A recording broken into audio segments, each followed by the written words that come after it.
This is Mike Maloney, and Mike is my gold expert. And the reason gold is so important, gold and silver, is because gold and silver is God's money. It's money made by God. And then in 1971, the U.S.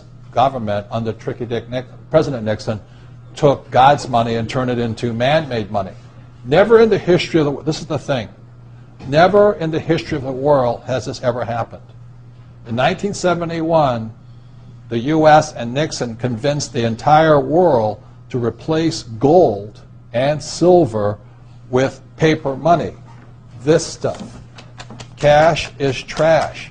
So the reason we have so much volatility in the world today is historically, since the time of the Romans and the Greeks and the French and the English and the Germans, every time they have taken God's money, like silver here, and replaced it with man-made money, there's been economic volatility. Now the problem is, so the dollar is going to keep dropping. So one of the reasons I can predict what's going to happen is I can predict the dollar will keep dropping simply because the U.S. government and now the euro, the European central banks, are printing so much of this trash.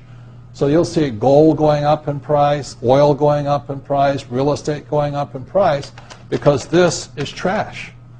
So that's what happened in 1971, has happened throughout history. And the reason this current election doesn't make any difference is the only person they can put this back in place is a strong, charismatic leader.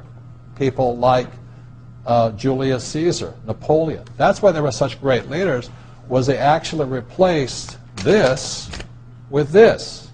Unfortunately, we do not have that person among the candidates. I know Ron Paul, philosophically, I agree with him as closely as possible, but unfortunately I don't think Ron Paul has the chutzpah, as my Jewish friends would say, to change this whole thing. So there will be more this printed than ever before, which means the dollar keeps coming down and other things keep going up. And that's really what's going to happen.